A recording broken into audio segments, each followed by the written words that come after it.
और नालंदा की जो जनता है वो बदलाव चाहती है। 15 साल से वहां पे जदयू के जो माननीय सांसद महोदय हैं, 5 सवाल भी अभी तक जनता के सवाल जो है वो संसद में नहीं उठाए नालंदा सांसद। राजनीति में एक बात एस्टेब्लिश होती जा रही है कि राजनीति अगर सिद्धांत विहीन हो जाए, उसमें कोई अगर आइडियोलॉजी नहीं बचे, तो वो नीतीश कुमार हो जाते हैं। तो इसलिए भी नालंदा की जनता में एक असंतोष, ईडी, सीबीआई या इस तरह का जो संवैधानिक संस्थान है उसका इस्तेमाल बीजेपी कर रही है। ये लग रहा है कि कोई संवैधानिक संस्थान नहीं बल्कि बीजेपी आरएसएस का ही कोई एक और संगठन ही हो गया है। जैसे बीजेपी का एक संगठन है बजरंग दल, एबीवीपी, उसी तरीके से ईडी हो जाए, उसी तरीके से सीबीआई हो जाए, उसी तरीके से अगर चुनाव आयोग हो जाए तो देश में क्या बचेगा। जब किसी भूखे को हमने रोटी दी तो हमें संत कहा गया, और उसी भूखे को जब हमने बताया कि तुम भूखे क्यों हो तो हमें कम्युनिस्ट कहा गया। तो सबसे ज्यादा माइग्रेशन का दिक्कत का मूल कारण अगर है तो वह है भूमि का समुचित बंटवारा नहीं होता। तो बिहार में शिक्षकों को सजा दे करके, उनको डरा करके आप एजुकेशन को ठीक नहीं कर सकते। टीचर्स को आप डिमोरलाइज नहीं कर सकते, और डिमोरलाइज करके आप एजुकेशन में कोई बेहतर काम नहीं कर सकते।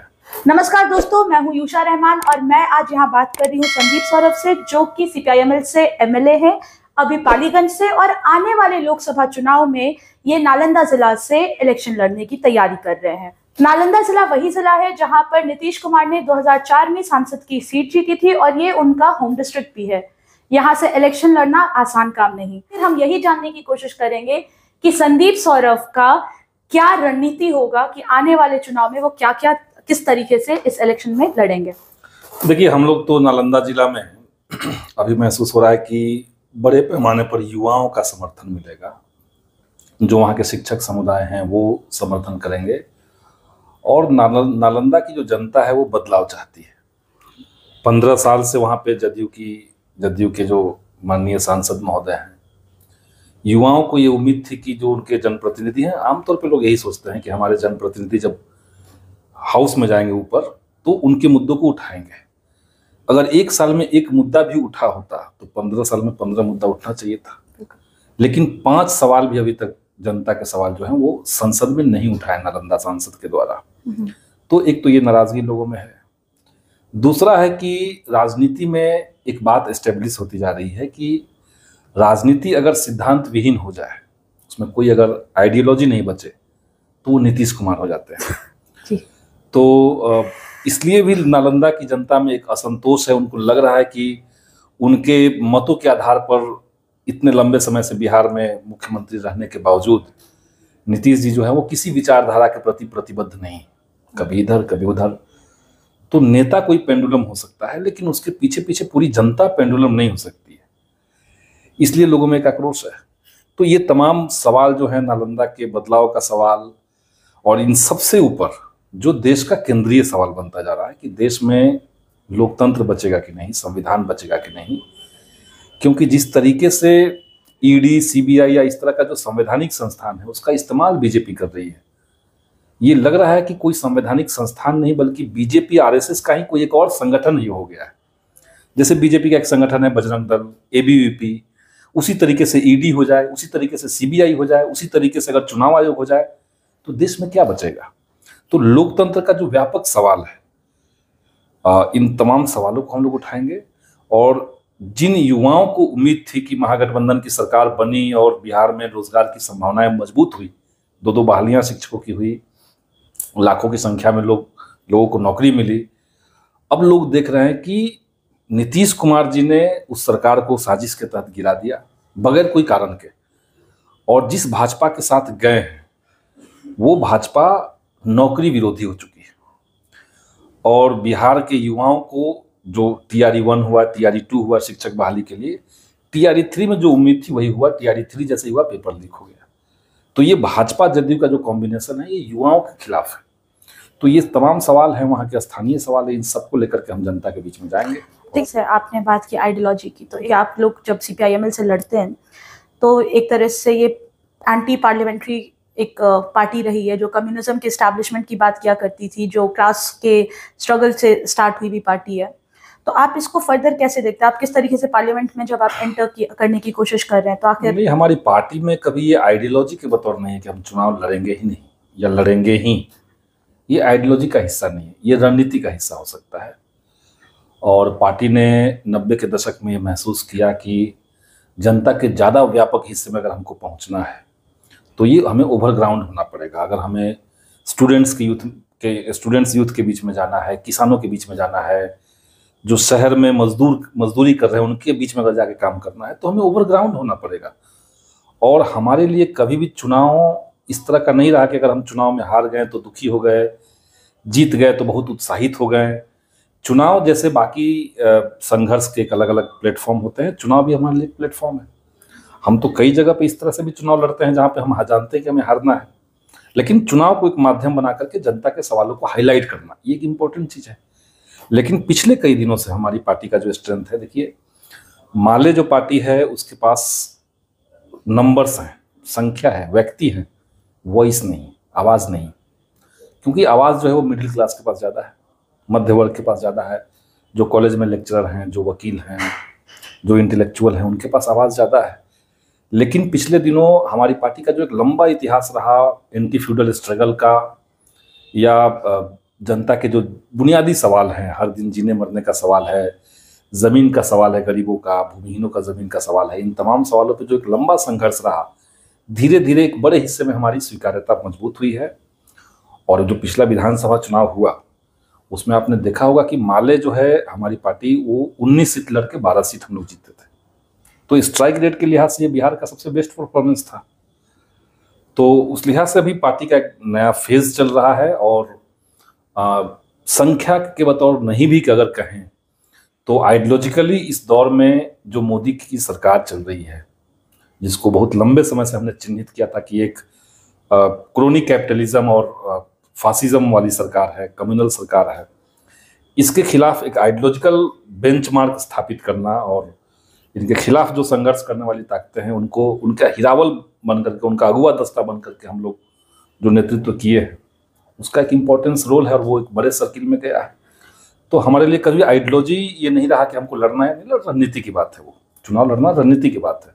तो ऐसा कोई नहीं कह सकता कि अब हमारे पास विचारधारा ही नहीं बचा है, ये तो नहीं है। कि इंडिया में किस तरीके से आपको जो है लगता है कि क्लास स्ट्रगल कम होगा? क्योंकि अभी रिसेंट अनएम्प्लॉयमेंट पे डेटा आया है कि अनएम्प्लॉयमेंट काफी बढ़ रहा है। रिसेंट डेटा आया है कि जो डिस्पैरिटी है लोगों के प्रॉपर्टी की वो काफी ज्यादा है ना। तो ये जो बढ़ते जा रहा है, आपको क्या लगता है आपकी पार्टी इसमें किस तरह से कंट्रीब्यूट कर पाएगी? हमारी ये जो आप सिचुएशन बता रही हैं अभी, जो देश का एक आंकड़ा आया कि कितने प्रतिशत के पास, कितनी आबादी के पास कितना प्रॉपर्टी है, तो उससे तो हमारा ही पॉइंट सही साबित होता है।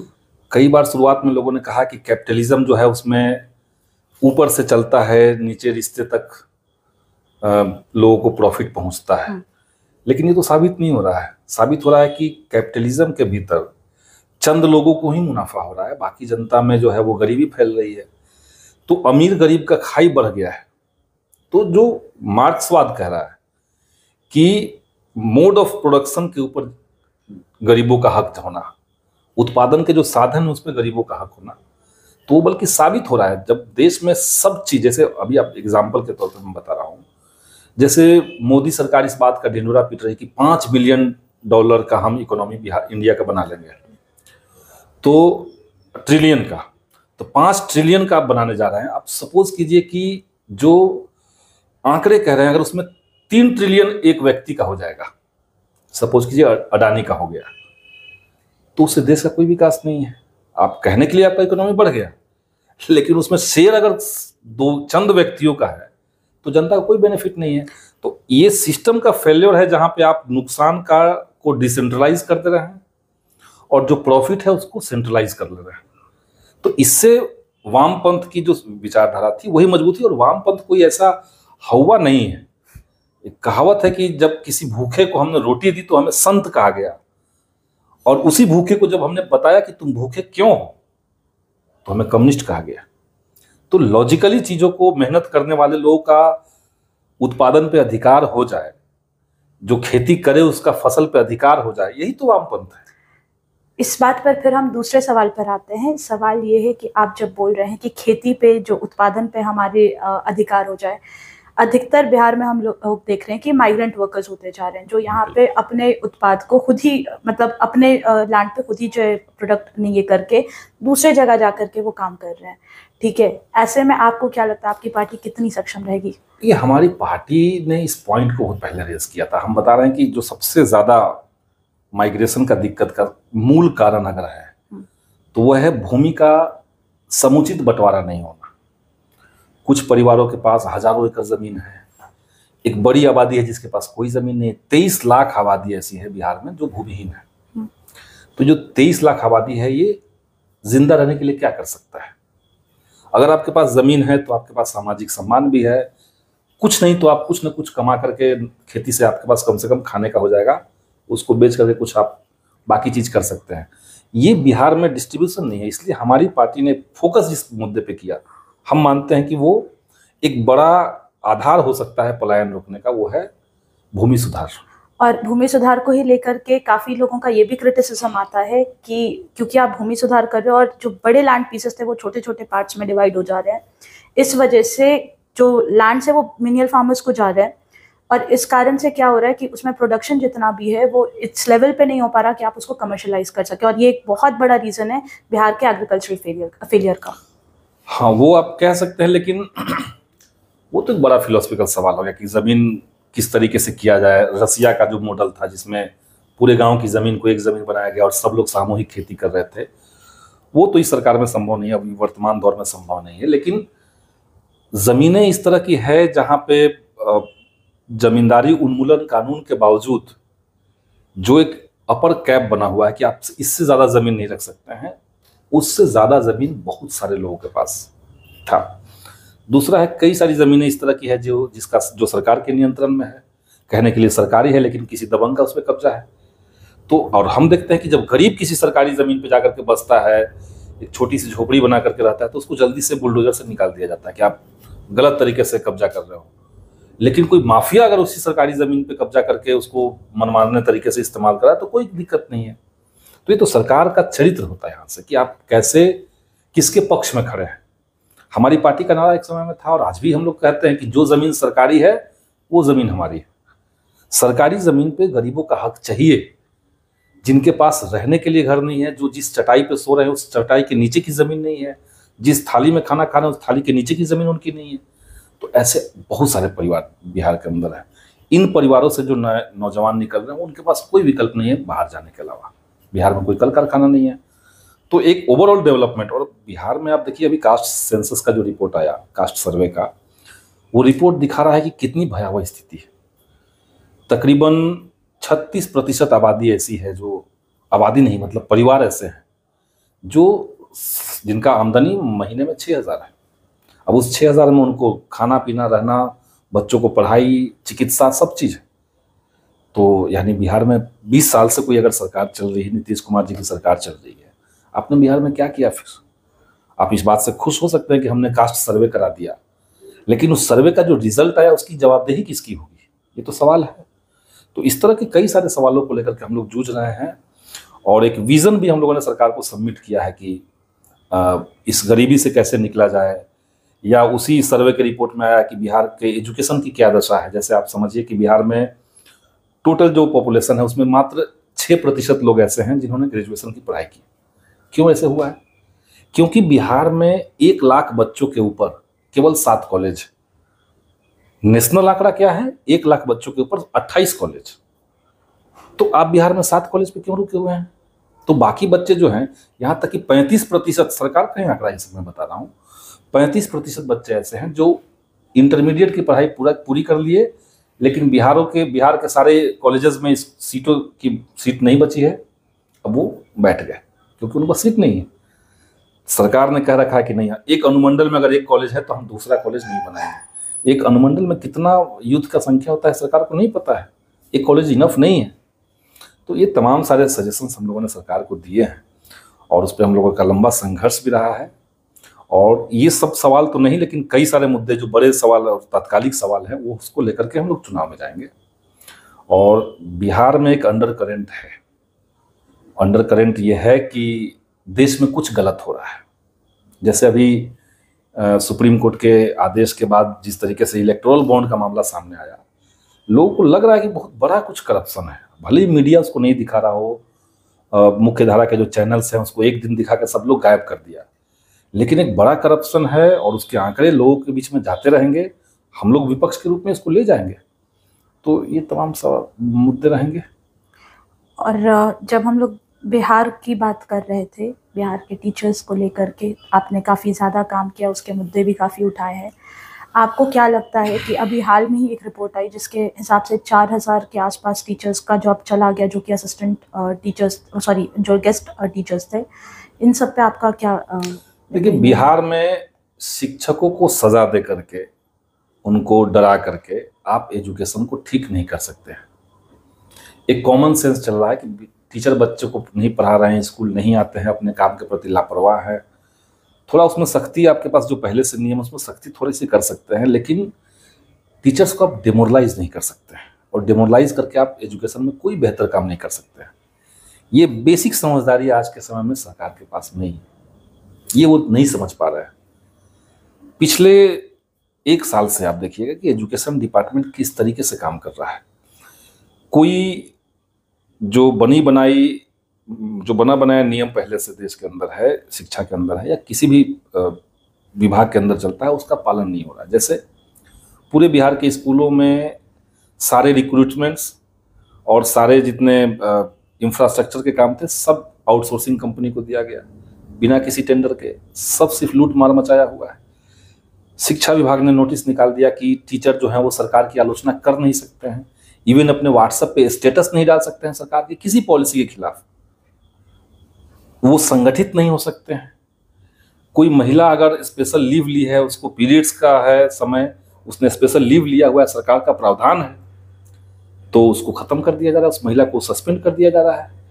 किसी महिला ने अगर कोई संगठन बना लिया, शिक्षिका है और उसने संगठन बना लिया, उसको सस्पेंड किया गया बिहार में। यहाँ तक कि जो छुट्टियां हैं उसमें भारी कटौती और इलॉजिकल कटौती।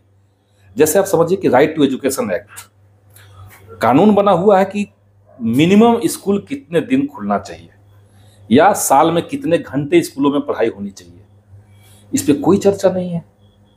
अब उसके बजाय सरकार ने क्या किया, जैसे अभी गर्मी की छुट्टी आने वाली है, नियम बना दिया गया कि गर्मी की छुट्टी में बच्चे स्कूल नहीं जाएंगे, टीचर को स्कूल जाना पड़ेगा। क्यों जाना पड़ेगा? क्योंकि उनको हमने कह दिया है, कोई तर्क नहीं उसमें। तो क्या टीचर को लू नहीं लग सकता है? टीचर की फैमिली में जो बच्चे सब जगह गर्मी की छुट्टी में घर पे रहते हैं, आप टीचर को स्कूल भेज रहे हैं उस समय में, और बगैर किसी काम के भेज रहे हैं। मुख्यमंत्री ने सदन के अंदर कह दिया कि 10 से 4 ही स्कूल चलेगा, लेकिन अपर मुख्य सचिव कह रहे हैं कि नहीं, 8:30 से लेके 5 बजे तक चलेगा। तो टीचर का काम और किसी ऑफिस के स्टाफ का काम, दोनों में अंतर है, क्वालिटी का अंतर है, दोनों अलग अलग क्वालिटी का काम है। ये सरकार नहीं समझ रही है। तो टीचर के इन सवालों को हमने उठाया था, और ये सब बड़े लोकतांत्रिक सवाल इसमें है। जैसे आप इमरजेंसी के दौरान भी अगर आप देखेंगे तो शिक्षकों को बोलने पे पाबंदी नहीं थी, संगठित होने पे पाबंदी नहीं थी। उस समय भी कोई चाहता तो किसी शिक्षक संगठन का सदस्य बन सकता था। आज इस पे रोक लग गई है। देश में ऐसी क्या स्थिति बन गई है कि आप संविधान के उस प्रावधान का उल्लंघन कर रहे हैं जिसमें हर नागरिक को राइट टू यूनियनाइज का अधिकार दिया गया था, ताकि सामने वाले से वो बार्गेनिंग कर सके। ये सब व्यक्ति के पास अधिकार है, और विशेष परिस्थिति में ही उसको खत्म कर सकते हैं। बिहार में ऐसी कौन सी परिस्थिति आई हुई थी? कोई परिस्थिति नहीं थी, लेकिन सरकार को लगा तो कर दिया। तो इस तरह के मसलों को हम लोगों ने उठाया, बार बार उठाया, उसके लिए संघर्ष किया, सदन में आवाज उठाई, लेकिन हाँ, मुद्दा बना। लेकिन अंततः बीजेपी और जेडीयू की जो सरकार है वो इस पे कोई एक्शन लेने के लिए, कोई सही निर्णय लेने के लिए न तो वो सक्षम है, न तो उनकी कोई मंशा है। मंशा हो भी जाती तो वो सक्षम नहीं है, क्योंकि एजुकेशन उनके लिए प्रायोरिटी कभी रहा नहीं। तो ये हमने किया कि कुछ यंग जो एमएलए हम लोग थे, हम लोगों ने बात करके और इसको एक इश्यू बिहार में हम लोगों ने बनाया। और हमने ये भी मांग उठाई थी विधानसभा के अंदर कि स्कूलों में अगर आपको सुधार ढंग से चाहिए तो बिहार में मुचकुंद दुबे कमेटी की सिफारिश 2009 में सरकार को सबमिट किया गया था। मुचकुंद दुबे जेएनयू के फैकल्टी थे, तो उन लोगों ने जो कमेटी का सिफारिश दिया तो उसमें कहा था कि बिहार जैसे स्टेट में जहाँ पे इतना ज़्यादा इंफ्रास्ट्रक्चर की दिक्कत है, इतनी ज़्यादा गरीबी है, वहाँ पे अगर आपको एजुकेशन देना है तो कॉमन स्कूल सिस्टम ही एकमात्र उपाय है। तो कॉमन स्कूल सिस्टम की तरफ सरकार को बढ़ना चाहिए। दूसरा हमने विकल्प दिया है कि आप जैसे क्वालिटी एजुकेशन को कैसे इंश्योर कर सकते हैं। सरकार के पास राष्ट्रीय लेवल पे अगर बात कीजिए तो 14 लाख के आसपास सरकारी स्कूल चल रहा है। अब ये जितने स्कूल चल रहे हैं उसमें क्वालिटी एजुकेशन नहीं है तो सरकार मान रही है कि नहीं, हम नहीं दे पा रहे हैं। लेकिन आप केंद्रीय विद्यालय में दे पा रहे हैं, आप जवाहर नवोदय विद्यालय में दे पा रहे हैं, तो आप कुछ स्कूलों में दे पा रहे हैं, कुछ में नहीं दे पा रहे हैं। तो क्या सरकार ये जो उल जुलूल के खर्च को रोक करके ये नहीं कर, सरकार को करना चाहिए कि हम सारे स्कूलों को एक साथ अपग्रेड कर दें, अपग्रेड करके केंद्रीय विद्यालय का दर्जा उनको दे दें, सारे स्कूल को एक साथ। थोड़ा एक साथ अमाउंट लगेगा, बाकी तो आप सैलरी सबको दे ही रहे हैं, टीचर को पहले जैसे दे रहे थे अब भी देंगे, लेकिन स्कूलों को अपग्रेड करके केंद्रीय विद्यालय तक ले जाना, आप देखिए काया पलट हो जाएगा। लेकिन जाहिर सी बात है कि एजुकेशन जो है वो एक क्लास क्वेश्चन हो चुका है। मनसा है कि कुछ बच्चों को, कुछ तबकों को शिक्षा नहीं देनी है तो नहीं दिया जा रहा है। उसी के लिए न्यू एजुकेशन पॉलिसी लाया गया है। तो न्यू एजुकेशन पॉलिसी में भी वही बात है। अभी FYUP जो लागू हुआ बिहार में, 4 ईयर अंडर ग्रेजुएट प्रोग्राम, उसमें कितना फीस बढ़ गया। जो पहले बच्चे ग्रेजुएशन करने में 6,000 खर्च कर रहे थे, अब उनको 30,000 खर्च करना पड़ेगा, गरीब बच्चे बाहर। तो एक बड़ी साजिश चल रही है एजुकेशन को लेकर के। ऊपर से दिखता है कि बस कुछ 2-3 करप्ट BDO या CO या मतलब BO या DO जो है, जिला शिक्षा पदाधिकारी, ये लोग करप्ट है इसलिए शिक्षा नहीं ठीक है, ये बात नहीं है। ऊपर से पॉलिसी जो लोग बना रहे हैं उनकी मंशा नहीं है, ये मुद्दा हम लोग उठाते हैं। अच्छा, आप भी तो सुना कि असिस्टेंट प्रोफेसर का आपको भी नियुक्ति हुआ था और आप उसे छोड़ के पॉलिटिक्स में आ गए, ऐसा क्यों? नहीं, मैं पॉलिटिक्स में था पहले से। अच्छा। मैं ऑल इंडिया स्टूडेंट्स एसोसिएशन जो आइसा है उसका राष्ट्रीय महासचिव 2015 में बना। 15 में जब मैं बना, उससे पहले मैंने फॉर्म अप्लाई कर दिया था, 2014 में ही अप्लाई किया था। 17 में रिजल्ट आया और मेरा सिलेक्शन हुआ, मगध यूनिवर्सिटी हमें मिला। लेकिन उस समय मुझे भी लगा और पार्टी के कई साथियों को लगा कि मैं जो काम कर रहा हूँ ज़्यादा बेहतर है, ज़्यादा प्रोडक्टिविटी उसमें ज़्यादा है, तो इसलिए मैंने असिस्टेंट प्रोफेसर की नौकरी ज्वाइन ही नहीं की और मैं आइसा में ही राष्ट्रीय महासचिव के बतौर काम करता रहा। 17 में वो टाइम चला गया, फिर 19 आया। 19 में दोबारा से हम लोग का सम्मेलन हुआ और दोबारा से मुझे फिर वही जिम्मेदारी मिली जो मैं पिछले साल जिससे रिलीफ हुआ। तो कोई दिक्कत नहीं है। क्या पॉलिटिक्स में ही रह गया? हाँ, मैंने JNU में भी पढ़ाई, मैंने बच्चों को पढ़ाया है, वहाँ पे भी मैंने क्लासेस ली है जब मैं PhD का स्टूडेंट था। तो मेरा देखिए, मेरा चॉइस है, मेरा पसंदीदा काम है टीचिंग। ऐसा नहीं कि मुझे पढ़ाना पसंद नहीं है, मुझे पढ़ाना बहुत पसंद है। लेकिन एक अर्जेंसी मैंने महसूस की कि सोसाइटी के अंदर जो चीज़ें हो रही है उसमें हर दिन जीने और मरने वाले जो लोग हैं, जो गरीब लोग हैं, जो हाशिए पे धकेल दिए गए हैं, उनकी आवाज़ को बुलंद करने में अगर मेरा कोई रोल रहेगा तो मैं उस रोल को करूँगा। उस लिहाज से मैंने सबसे पसंदीदा मेरा जो काम था उसको मैंने साइड करके इसको चुना। नालंदा जिला में जहां आप अभी चुनाव लड़ने जा रहे हैं, वहां पर कौशलेंद्र कुमार जो है, नीतीश कुमार के सहारे, उनके नाम के सहारे वो अक्सर जीतते आ रहे JDU से। तो आपको लगता है कि वहां पर क्या वहां के लोगों को कोई बेटर ऑप्शन नहीं मिल पा रहा है, इसलिए उनको मिल रहा है? और आप जब वहाँ जाएंगे, आपके जो नैरेटिव्स वहाँ पुट किए जाएंगे, उससे आपको लगता है कि वहाँ पर के जो लोग हैं वो आपको सपोर्ट करेंगे? देखिए, हर जनता को ये हक है कि उसको सही प्रतिनिधि मिले और कोई किसी का बस फेस बन के रह जाएगा, कोई मुखौटा बन के रहेगा। कोई ऐसा नहीं चाहता कि हमारा प्रतिनिधि इस तरह का हो। हमने वोट दिया है तो हमारे मुद्दा का कनेक्शन उनके साथ है। हमने अगर किसी को विधायक बनाया तो हम उम्मीद रख रहे हैं कि वो स्वतंत्र तरीके से सदन में हमारी बात कहेगा। लेकिन ये अनफॉर्चुनेट रहा कि नालंदा के तमाम लोगों को इस बात को झेलना पड़ा कि भले ही मुख्यमंत्री के नाम पे वो चुनाव जीतते जा रहे हैं कोई, लेकिन सदन में उनकी बात उठाना या चीज़ों को लेकर के असर्ट करना या उनका जो हर दिन का मसला है उसको सॉर्ट आउट करना बगैर किसी भेदभाव के, बगैर किसी जातिगत भेदभाव के, ये सब नहीं हुआ। तो इसलिए जनता के अंदर एक आकांक्षा है बदलाव का। इसलिए मैं कह रहा था कि बदलाव लोग चाह रहे हैं, नालंदा में बदलाव चाह रहे हैं। और बदलाव में उस बीच में अगर हम वहाँ उम्मीदवार बने तो खास करके युवाओं में बड़ा उत्साह है, क्योंकि विधानसभा के भीतर मैं बताऊं कि अगर जितने मुद्दों को हमने जो अब तक उठाया है, जिस पे हम लोगों ने संघर्ष किया और कई मामलों में हम लोग जीत भी हासिल किए हैं। जैसे मेरा ही प्रयास था कि बिहार में डोमिसाइल लागू हो गया था, लेकिन फाइनली सरकार ने विड्रॉ कर लिया। या मैंने ही कहा था कि आप नियोजन प्रथा खत्म कर दीजिए, शिक्षकों के अंदर जो नियोजन प्रथा चल रहा है उसको खत्म कर दीजिए, वो खत्म हुआ। बिहार कर्मचारी चयन, तो मैंने जो कैलकुलेट किया तो बिहार में तकरीबन 50 लाख पॉपुलेशन ऐसा है जिसके सीधे डायरेक्ट सवाल को मैंने एड्रेस किया, सदन में उठाया, सड़क के ऊपर जाकर के आंदोलन में शामिल हुआ, सरकार से टेबल पे बैठ के मैंने बातचीत की और उसमें से कई सारे मामले को हम लोगों ने क्लिंच करवाया। तो जहां पे नहीं भी सॉल्व हुआ है उसका भी एक तो मसला है कि हमने कम से कम स्ट्रगल किया आपके मुद्दे पे। तो 50 लाख ऐसे लोग हैं और उसमें से एक बड़ा हिस्सा जाहिर सी बात है कि नालंदा से भी। तो उन लोगों के बीच में उत्साह है, उनको लग रहा है कि उनके मुद्दों को लेकर के लड़ने वाला, असर्ट करने वाले लोग आ रहे हैं, तो समर्थन मिलेगा, समर्थन मिल रहा है हम लोग को। इसी के साथ हम लोग यहीं पे इस इंटरव्यू को खत्म करते हैं। धन्यवाद।